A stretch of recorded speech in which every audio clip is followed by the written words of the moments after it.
안녕하십니까. 종로학원 이윤정입니다. 10월 종로가 끝났고 이제 앞으로 11월 종로 그리고 수능 두 번의 시험이 더 남아 있습니다. 정답을 맞히기 위한 시간 안에 정답을 잘 맞히기 위한 실전 연습을 열심히 해보는 기회였었으면 좋겠습니다. 네, 오늘은 문제를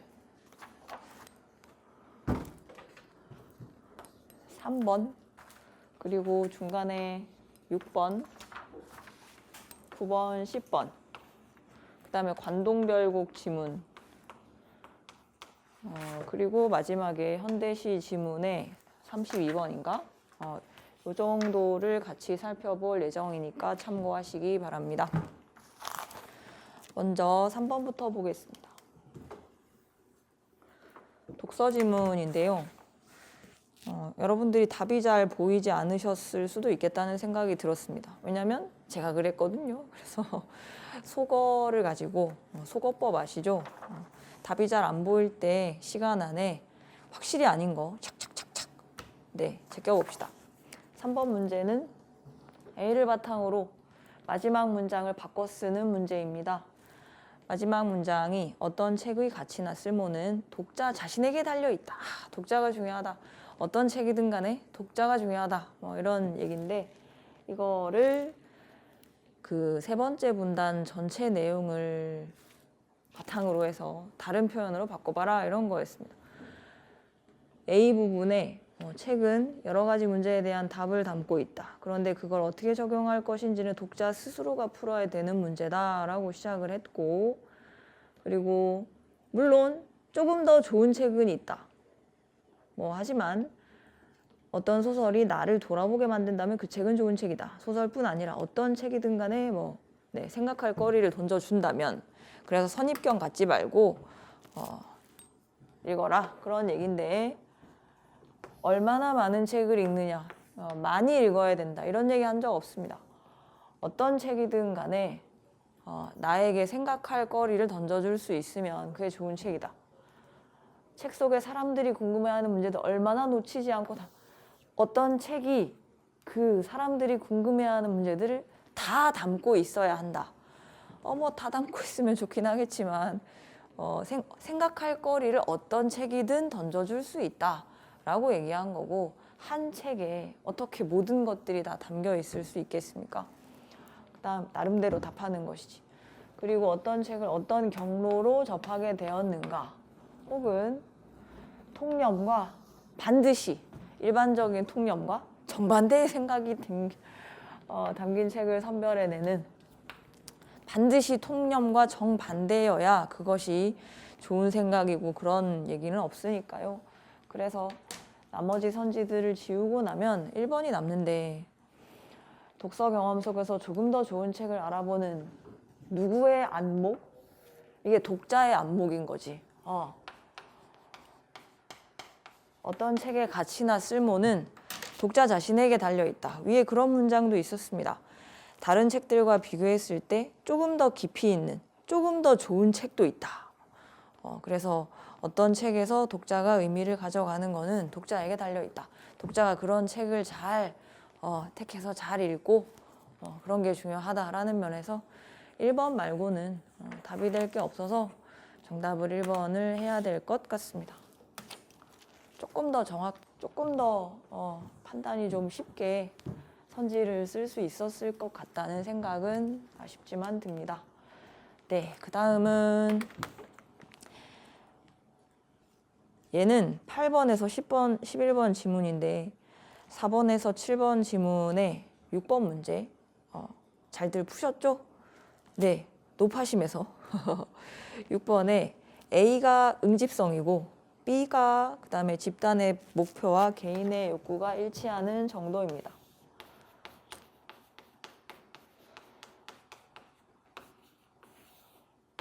개인과 집단의 욕구가 일치하는 6번에 1번 봅시다. 응집성은 B를 높이는데 긍정적으로 작용할 수도 있겠구만, 그지? 2번, 이게 낫다면 이게 낮다면 응집성을 낮춰야 된다. 지금 서로 일치 여부가 일치 정도가 낮은 상황이라면 응집성을 좀 높여주는 것이 나을 수 있겠죠. 여러분 지금 제가 어떻게 하고 있습니까? 막 제시문에서 근거를 가져와서 지금 하고 있지 않죠. 그러니까 뭔가 제시문을 반드시 읽어야만 정확한 정답이 나오는 그런 좋은 문제는 아니고 네. 그 다음 3번 A와 B가 높을 때 구성원들이 합의에 이르기 수월하다. 네, 이번에 A의 앞뒤 부분을 보면 다수가 이거야! 라고 할 때 소수들이 따라가게 된다. 뭐 이런 게 응집성 강한 거 순응하게 된다. 그러면 같은 생각을 그러니까 합의에 이르기가 수월하긴 하겠죠. 이건 제시문에서 확인이 되고 그 다음에 B가 높을 때 합의에 이르기 수월하다. 집단이 추구하는 것과 내 욕구가 일치하니까 합의에 이르기 수월하다. 그래서 정답은 3번이고 4번 구성원의 규모를 축소하면 A가 낮아진다. 규모를 축소하면 응집성이 낮아진다라는 말이 있는데 이거는 제시문에서는 A의 응집성이 강할수록 구성원이 많을수록 순응하는 경향이 높다. 이게 서로의 어떤 인과관계가 있는 게 아니고 이럴수록 순응이 높다. 그렇게 갔어요. 그러면 두 가지의 인과관계를 얘기한 건 아니잖아, 그지? 그래서 4번은 그 부분을 가지고 풀면 안 되고 만약에 규모를 어느 정도 적절하게 축소한 거라면 응집성이 높아질 수도 있는 것이죠. 막 3,000명 막 그런 에서 딱 150명으로 가자. 그러면 응집성이 높아질 수도 있는 거잖아. 그러니까 이 축소의 어떤 수준, 차원, 정도에 따라서 응집성이 높아질 수도 낮아질 수도 있는 거라고 생각합니다. 그 다음에 5번 집단 구성원 요건을 강화하면 A와 B는 낮아진다. 집단 구성원 요건을 강화해. 우리 회사에는 우리와 뭐 목표가 같은 사람들만 들어올 수 있어요. 뭐 그럴 수 있는 거잖아. 그러면 B가 높아지겠죠. 그래서 6번은 4번에서 실수하지 않았으면 하는 마음이 있습니다. 그 다음에 9번 지문, 8번 지문으로 갑시다. 1문단에서는 DNA 저장 장치가 어떤 것이다. 관심을 둘 만한 장치다. 그 다음 2문단에서 저장할 때 그리고 그걸 해독할 때 어떤 과정을 거치느냐 그런 얘기를 하고 있습니다. 그 다음에 3문단에서는 장점, 어떤 장점이 있지? 정보를 저장하고 불러오는 속도는 좀 느리지만 훨씬 높은 밀도로 조그만 거에다가 많이 저장할 수 있다. 그리고 4번에 현재 데이터 센터 그리고 유지하는데 에너지 문제가 좀 심각한데 이게 DNA 저장 장치가 그 대안이 될 수 있다. 뭐 그런 얘기인 것 같죠? 그 다음 뭐야 5문단도 장점이네. 해킹도 불가능하다. 장점 투성이네요. 9번으로 갑시다. 가나다를 이해한 내용. 지금 3번, 4번, 5번은 일치, 불일치 수준으로 그대로 나오는 거죠. 이 문단에 그대로 나오는 얘기니까 딱히 언급하지 않겠습니다. 1번, 가를 나로 변환하는 과정은 나를 다로 전환하는 과정보다 속도가 빠르다. 가나가 무슨 과정이지? 디지털 정보를 DNA로 DNA 저장 장치로 합성하는 이 문단의 끝에서 5째 줄 봐봐. DNA에 저장된 정보를 해독하는 과정. 이게 지금 해독하는 과정. 이거는 저장하는 과정보다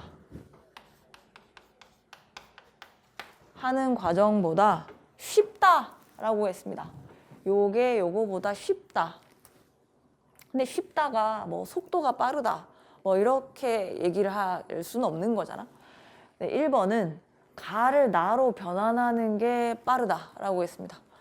얘가 쉬운데 그걸 가지고 얘가 빠른 것도 모르겠는데 쟤가 빠르다는 얘기는 도대체 근거가 뭘까요? 네, 제 신문에 그런 근거가 없습니다.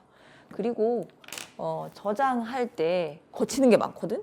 그게 무슨 규칙을 정하고 그런 다음에 중간 오류 발생 여부를 확인하고 오류가 발견되면 오류를 수정하고 재합성하고 그 다음에 수분이 있으면 뭐까지 건조도 거치고 그러니까 요 과정에서 하는 일들이 되게 많아. 이거는 적용했던 규칙을 거꾸로 적용하면 된다? 훨씬 쉽다라고만 서술돼 있으니까 얘가 얘보다 속도가 빠르다라는 것은 어려운 얘기겠죠.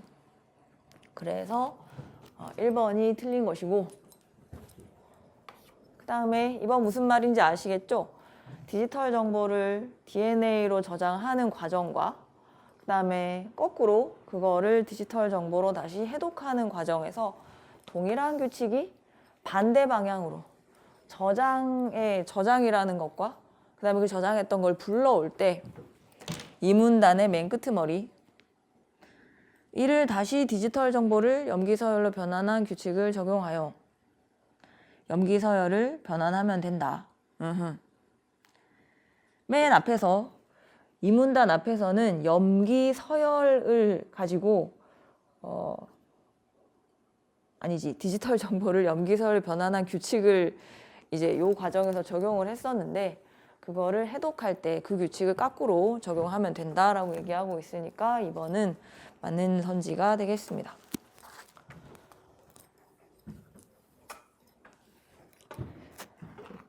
네, 그 다음에 10번 DNA 저장 장치는 밀도가 높아서 많은 걸 저장할 수 있다. 비록 저장하고 불러오는 속도는 기존 저장 장치에 비해 느리지만 데이터 밀도를 훨씬 높일 수 있어서 많은 정보를 저장할 수 있다. 이 글에서 장점을 여러 가지 열거했는데 그와 관련하여 국내 5년 이상 장기 보관하는 데이터가 전체의 4분의 1, 5분의 1 엄청나다. 이 장기 보관하는 데이터가 너무 많다. 이런 문제가 있다 했습니다. 그러면 어떤 반응을 보이는 게 적절할까요? DNA 저장 장치가 많이 보급되면 좋겠죠. 근데 콜드 데이터를 그렇다고 줄일 수 있는 건 아니겠죠. 저장은 뭐 밀도가 높게 많이 할 수 있겠지. DNA 저장 장치를 주저장 장치로 하고 기존의 저장 장치를 보조 저장 장치로. 만약에 보조 저장 장치가 어떤 뭐 데이터를 새로 저장할 때 저장했다가 뭐 불러오고 그런 기능을 얘가 하는 거라면 뭐 적절한 얘기일 수도 있을 것 같아요. 근데 그런 걸 우리가 모르잖아. 얘가 주라 그러면 새로 생기는 어떤 기록들을 여기에 저장할 때 속도가 느려지면 안 좋을 것 같은데, 그지? 그래서 안 됩니다. 그 다음에 3번 수시로 업데이트해야 하는 정보는 DNA. 이것도 안 돼. 왜냐면 이게 정보를 저장하고 불러올 때 속도가 좀 느리다 했거든. 그렇다면 자주 이용해야 하는 정보. 좋다, 그죠? 자주자주 다시 불러오고 해야 되면 얘가 그 불러오는 속도가 상대적으로 빠르니까 쟤를 쓰고 SSD 이런 거 쓰고 그다음 그렇지 않은 정보는 콜드 데이터. 많은 부분을 20에서 25%를 콜드 데이터가 차지하고 있다. 걔네들은 DNA 저장 장치에 꼭꼭 담아서 장기적으로 그리고 그게 안전하다 그랬잖아. 정답은 4번이 되겠습니다.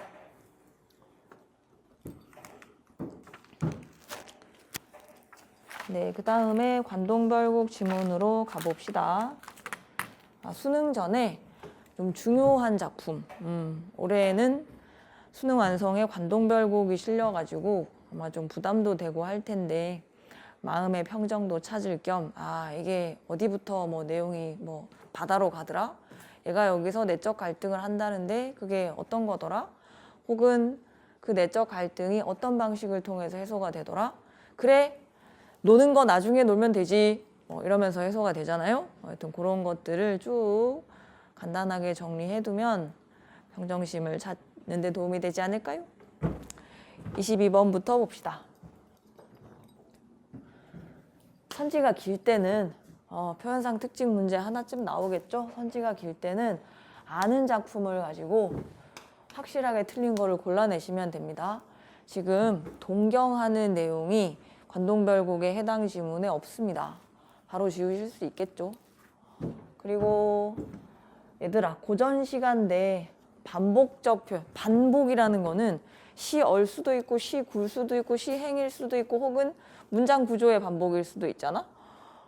너무 넓어. 지금 반복적 표현은 되게 많아요. 뭐 한 듯, 뭐 한 듯, 뭐 한 듯, 뭐. 네, 인과적 표현을 활용하여 인과, 원인과 결과, 이랬더니 저렇게 되었다, 뭐 이런 얘기일 텐데 그걸 찾고 있을 시간이 없잖아. 아, 실제 시험에서는 해가 뜨는 걸 보니까 너무너무 멋지더라, 이런. 근데 관동별곡 가지고 일단 떼실 수 있다고 생각합니다. 빠르게. 물어보는 방식을 활용하여 화자의 비장한 태도를 부각. 아, 비장한 태도를 부각. 이걸 가지고 또 뗄 수 있겠죠. 수능 날 아는 작품이 여러분들의 시간 단축에 큰 도움이 될 겁니다. 현대시든 고전시든. 비장하다는 거는 이게 슬픈 거, 그러니까 현실적 여건 때문에 뭐가 되지 않는 거. 그래서 근데 그런 얘기가 있나? 관동별곡에. 와, 저 여산의 진면목이 보이는구나. 혈망봉과 망고대가 막 하늘에 뭐 해가지고 이렇게. 너 같은 이가 또 있겠는가? 동해로 가자. 3.1포를 찾아가니 뭐 좀 위상대에 올라앉아 일출복. 비장한 얘기 없는데요. 그 다음에 나는 가와 달리 음성상징어를 사용하여.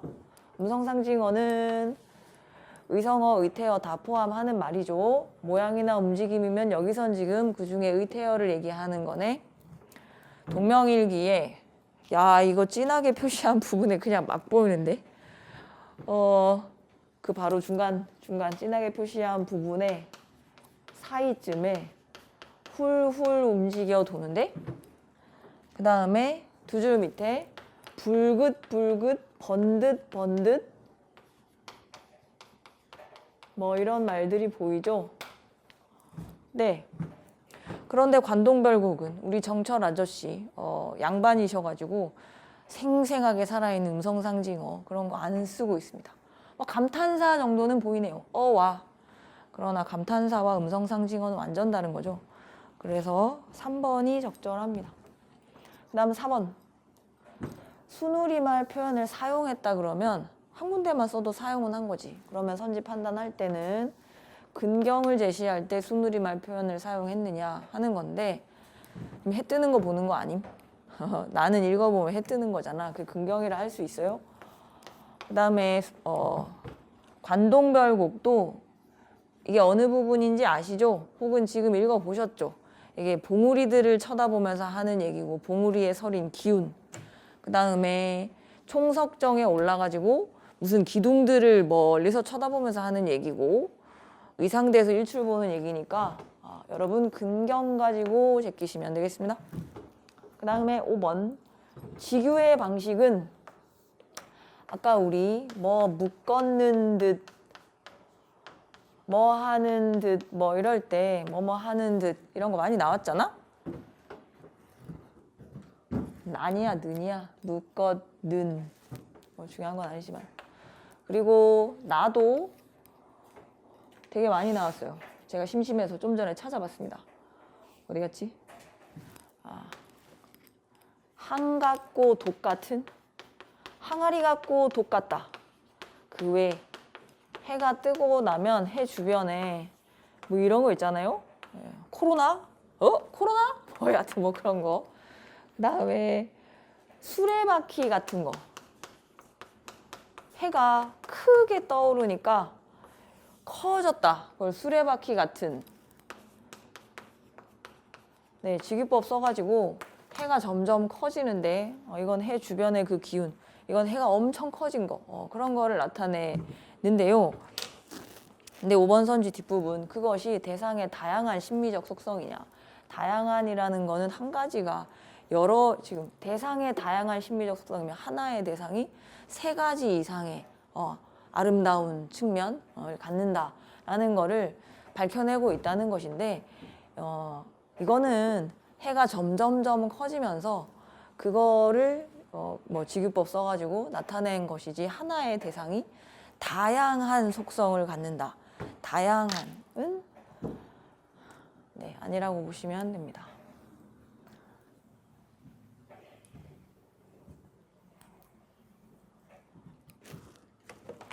그 다음에 관동별곡 문제인데요. 1번부터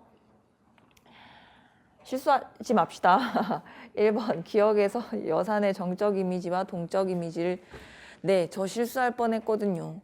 여산의 포인트를 잡지 못하고 정적 이미지와 동적 이미지 맞아 이래가지고 맞는 줄 알았어요. 네, 근데 지금 여기는 무슨 산? 금강산. 금강산에 가서 워낙 금강산이 멋지니까 셋째 줄에서 여산 진면목이 여기서 다 보이는구나. 여산은 중국의 산이잖아. 중국의 산에 가본 적도 없으면서 여산의 진면목을 여기서 다 볼 수 있다. 결론이 뭐지? 금강산이 여산만큼이나 아름다운 산이다. 금강산의 아름다움을 최대한 강조할 수 있는 방법이지. 해서 여산이라고 해서 땡입니다. 금강산 봉우리들의 동적 이미지, 정적 이미지라고 하면 맞겠죠. 그 다음에 니은. 계심대. 수많은 봉우리에 서려 있는 정기를 느끼며 우국지정을 드러내고 있다. 계심대 고차올라 중양성 바라보며 만이천봉. 수많은 봉우리 맞죠? 봉마다 맺혀 있고 끝마다 서린 기운. 기운. 정기를 느끼며 우국지정을 드러내고 있다. 그 밑에 보니까 저 기운을 흩어내어 인걸을 만들고 싶다. 인걸이 뭐 하는 사람이지? 영웅호걸. 나라를 위기에서 구해낼 인재.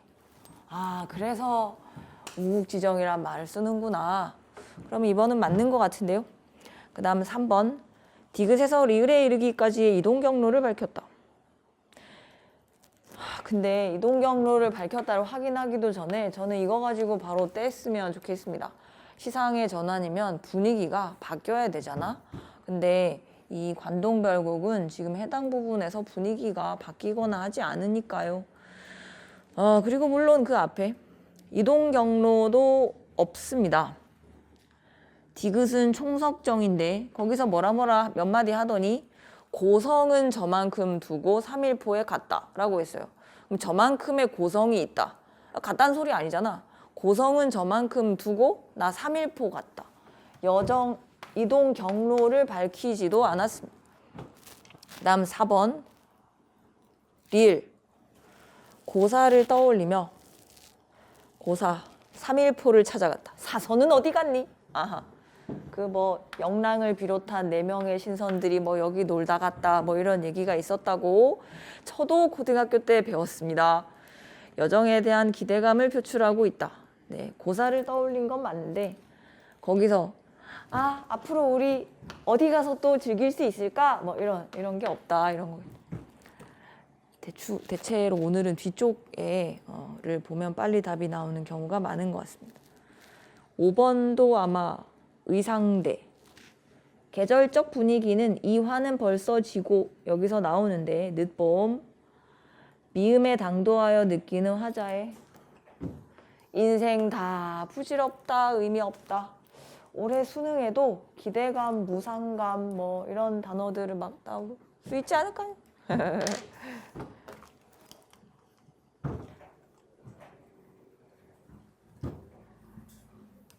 네, A, B. 각각 무슨 부분이지? 이제 나에 대한 문제네. 나의 A 부분에서는 해가 오늘은 안 뜰 것 같아요. 아니다, 뜰 것 같아요. 사공 생각은 어때? 오늘 뜰 것 같아요. 이게 서로 생각이 다른. 1번. A에서는 현상에 대한 판단의 차이로 인해 현상에 대한 판단의 차이. 이 현상이 일어날까 안 일어날까. 그러니까 우리 눈에 보일까 안 보일까. 그 차이로 인해서 인물들의 생각이 다릅니다. 이랑이 차서미는 안 뜬다 쪽이고 봉의 어미는 이제 해 이르려 하는데 어찌 가십니까? 해가 뜬다 쪽이고 각자 입장들이 있죠. 그 다음 2번. B에서는 대상을 관찰을 하면서 주관적 정서를 당연히 못했습니다. 아까 수레바퀴만 하다. 훌훌 움직여 돈다. 이런 자기 생각이 좀 들어가죠. 그 다음에 3번 모두 시간의 순차적 흐름. 시간 순서대로 간다. 누가 이 말했더니 걔가 이렇게 말하고, 그리고 해가 조그맣게 뜨기 시작해서 나중에 크게 하늘에 떠서 밝아지고. 4번 B로보와 A의 상황은 사공의 생각대로 귀결되었음을 알 수 있다. B에서는 무슨 얘기지? 해가 떴잖아. 그렇다면 A의 상황, 해가 뜨네 안 뜨네 다퉜단 말이야. 이견을 보였단 말이지. 그게 사공의 생각. 사공이 뭐라 그랬지? 오늘 일출이 유명하리란다 사공서. 아, 사공이 오늘 일출이 유명하다고 말했대. 그러면 사공의 생각대로 대단한 일출을 보게 된 거니까 4번도 맞습니다. 5번은 뭐가 잘못됐을까요? 해가 뜰까? 안 뜰 거라니까요? 뜰 거라니까요? 그 부분에 여행 일정에 대해 네.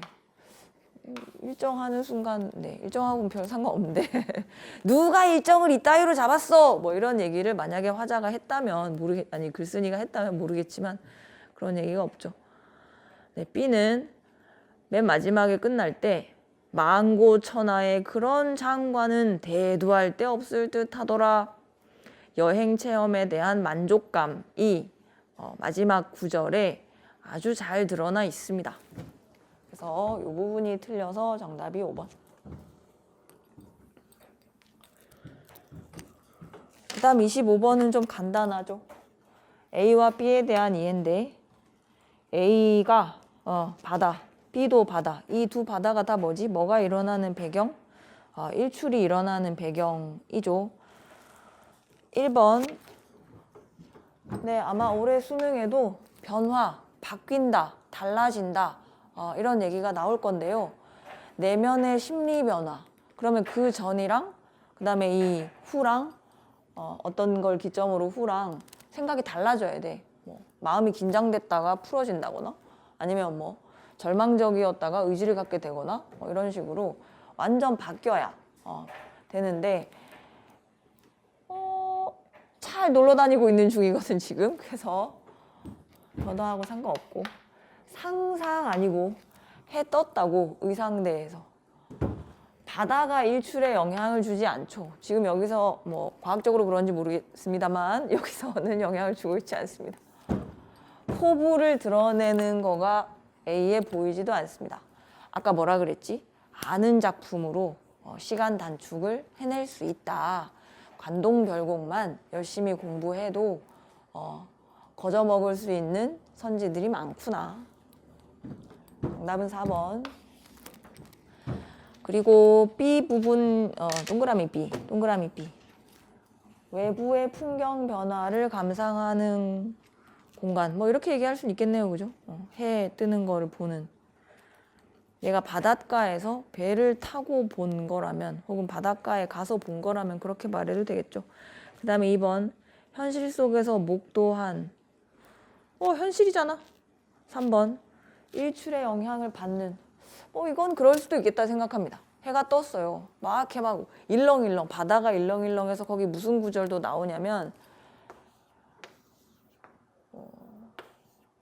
육룡이 받치는 듯인가? 나 그림 잘 그리지.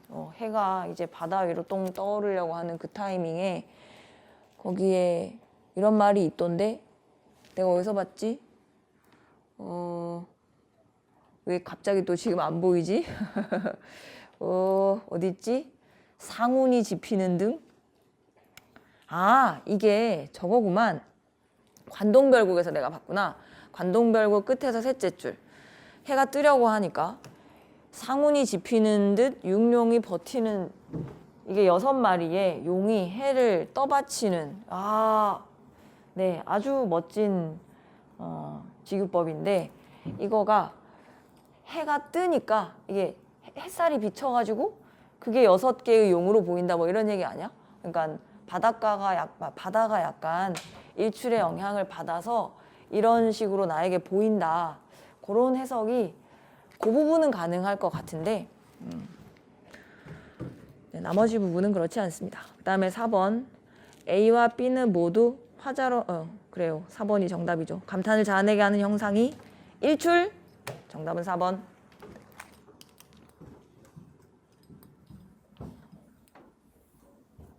그 다음 26번으로 갑시다. 이게 정답 선지만 빼고는 너무나 아주 정확하고 잘 만들어진 선지 같았어요. 정답 선지는 네, 별로 아름답지 않고 각각의 가와 나에 대한, 여러분 만약에 나를 잘 모르는 경우였다면 보기에 나에 대한 이 설명 있죠? 먼저 살짝 스캔하고 나를 읽으셨어야 이해가 좀 빨랐을 겁니다. 수능 때도 그렇게 하세요. 기행문은 여정에 따라 견문 감상을 서사적, 시간 순서, 시간의 흐름과 함께 공간 시선의 이동, 특히 자연이 아름답다라고 하면 우아미이고, 자연이 위대하고 거기서 무슨 정신적 가치를 추출해내면 숭고하고, 아까 비장도 나왔는데 비장은 있어야 하는데 없어서 너무 힘들면 자아와 세계가 갈등해서 막 그러면 비장, 슬프다, 슬퍼진다, 좌절한다 막 그런 얘기 나오면 비장미라고 하면 됩니다. 골개미는 해악 뭐 이런 거 교과서에서 그런 내용 우리가 공부한 적 있죠. 자, 그러면 높으시고 망고대 굽힐 줄 모르는구나. 넌 하늘에 치솟아서 굽힐 줄 모르는구나. 와, 너 같으니 또 있는가. 의인법. 봉우리를 보고 와, 너처럼 하늘이 임금이잖아. 그래서 임금을 향한 충절을 높은 산새, 높은 봉우리에 비유했다. 그런 데서 순고미. 좀 전에 순고미가 뭐라 그랬지? 와, 정말 너 같은 게 또 있겠는가. 정신적 가치를 추출해냈으니까. 그 다음에 산중만 맨날 볼 거냐? 이제 동해로 가자. 그래서 그 뒷부분에 나오는 거는 동해 쪽으로 가는 부분과 그 다음에 완전히 동해가 되니까 공간 이동과 그에 따라 얘가 보게 되는 거 시선도 이동한다. 그 다음 3번 회오리밤 같은 게 이게 조금 와, 호박보다 더 곱더라 해가 떠올랐는데 아름답더라 라고 하면 우암이라고 했습니다.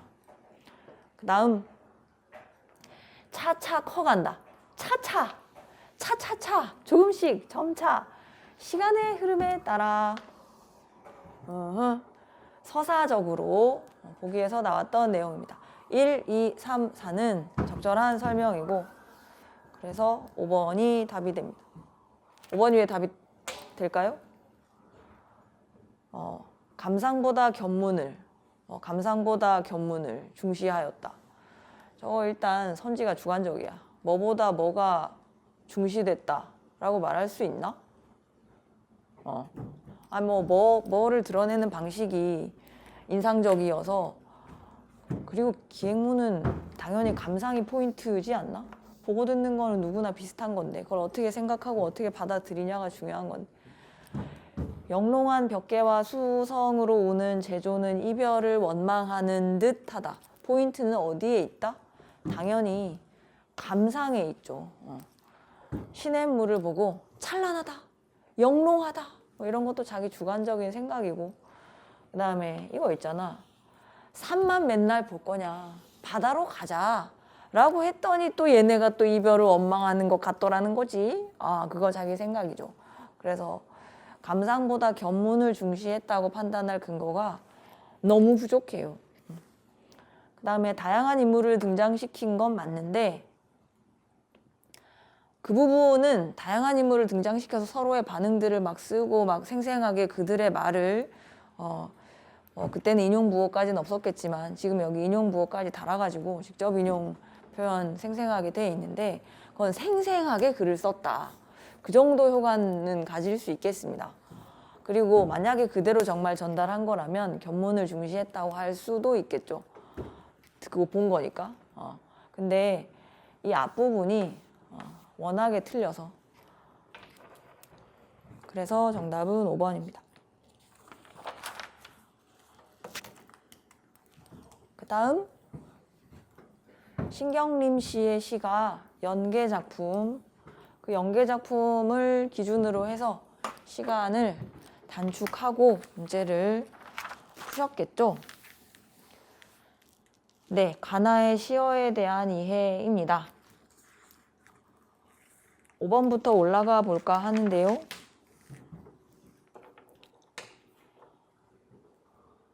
이게 무슨 내용이더라? 가가 설악산 대청봉에 가서 막 내려다 보니까 와, 세상 다 알 것 같다. 그러다가 중앙시장에 가서 사람들 옆에서 막 뭐 소리도 듣고 하다 보니까 오, 산 위에서 보는 거랑 다르던데, 뭐 산 위에서 보는 거랑 산 아래에서 보는 거랑 되게 다르더라. 그러면서 생각을 하죠. 혹시 우리는 너무 멀리서만 본 거 아닌가? 혹은 너무 가까이서만 본 거 아닌가? 성찰로 가는 그런 시고, 그 다음에 나는 오른쪽 왼쪽으로 항상 나누면서 살아왔다를 얘기하는 시죠. 항상 이렇게 좌우로 나누면서 살아왔다. 도다리를 먹으면서. 도다리가 눈이 몰려가지고. 네, 그럼 봅시다. 혹시 우리는 너무 멀리서만 본 거 아니야? 혹은 너무 가까이서만 본 거 아니야? 그 얘기하는 거겠지? 혹시가 그렇지. 끝에서 셋째 줄이니까 인간의 시선이 너무 한쪽으로 몰려가지고 그러니까 멀리에서만 보거나 아니면 너무 가까이에서만 보거나 그래서는 안 된다라는 경계. 그 다음에 나의 언제나. 우리는 언제나 왼쪽과 오른쪽을 견주어 좌우를 이렇게 나누고 막 그래 왔다. 저는 이게 조금 이상할 수 있다고 생각합니다. 대상의 다양한 가치를 인정하지 않는다. 이게 너는 이거 아니면 이거야. 너는 뭐 진보 아니면 이런 얘기 하면 안 되나? 뭐 여하튼 진보 아니면 보수야. 뭐 너는 좌 아니면 우야. 뭐 남자 아니면 이것도 이상하다. 여하튼 그렇게 나눈다. 그러니까 양분하기를 좋아한다. 그런 거지. 대상의 다양한 가치를 인정하지 않는 이라는 말이 조금 더 네, 핀트가 약간 다르게 읽혀가지고. 네, 해설은 잘 돼 있던데요. 해설은 대상을 이분법적으로 양분하려고 하는. 그래서 선지보다 해설이 마음에 들어. 여하튼 이 부분이 조금 양분하려는 게 문제이지 그걸 저렇게 써버리니까 약간 좀 달라진 느낌이 좀 들어가지고 하지만 애매할 때는 올라가 보자. 하여튼 해설에 있는 그 표현이 좋은 것 같아요. 이분법적으로 세상을 양분해서 보려고 한다. 그 다음 4번. 두 작품의 너무나는 대상을 지나치게 극단적으로만 바라보는 인간의 부정적 태도를 강조한다. 극단적으로 바라본다. 한쪽에서만 바라본다. 혹은 두 개로 탁 쪼개가지고 왼쪽 아니면 오른쪽. 지금 이 얘기를 하는 것 같죠. 근데 제 생각인데요. 극단적으로 대상을 바라본다라는 거는 아주 한쪽에 치우친 시선에서 바라본다. 그런 거 같은데, 그런 의도로 쓴 것 같은데, 극단적으로만 바라본다란 말과 극단적인 방식으로 사고한다란 말은 좀 다른 거잖아? 좀, 극단적인 방식으로 나눠. 그게 좀 더 적절한 표현 같다는 생각이 듭니다. 네, 무슨 의도인지는 알겠습니다. 그래서 내비뒀어요. 그 다음에 3번. 지금과 아직도는 인간의 인식이 변화해 가기를 바라는 화자의 생각을 아직도 우리는 모른다 그랬거든. 그래서 맞아. 아직도 모르는 게 문제잖아. 이제 알아야 된다고. 그래서 변화해 가기를 바라는. 다음에 지금 우리 혹시 이런 거 아닐까? 지금 우리 너무 멀리서만 보는 거 아니야? 그럼 지금 이러면 안 되는 거잖아 라는 걸 의도하는 거니까 3번은 네, 적절한 것 같습니다. 그 다음에 2번. 묘하게도는 대상을 비웃는 시선으로 바라보는 인간의 부정적 태도. 그 묘하게도 앞뒤에 보면 우리가 도다리를 먹으면서 묘하게도 두 눈이 오른쪽에 붙었어 하고 웃지만 이라고 해서 맞는 얘기야. 웃지만이라고 했으니까.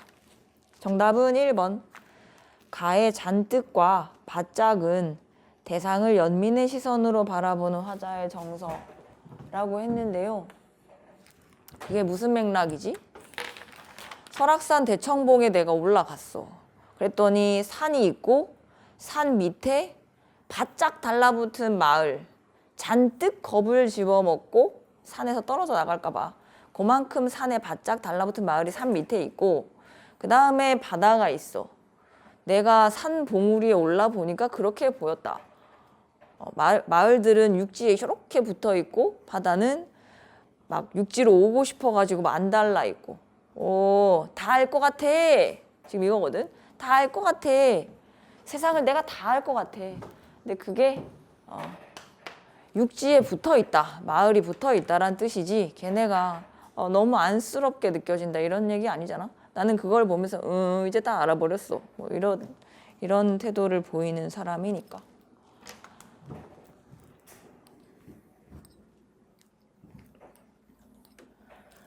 네, 제가 목이 좀 안 좋은데 오늘 같이 하시느라 수고하셨습니다. 남은 시험에서도 차분하게 자기 실력 발휘하시길 바랍니다.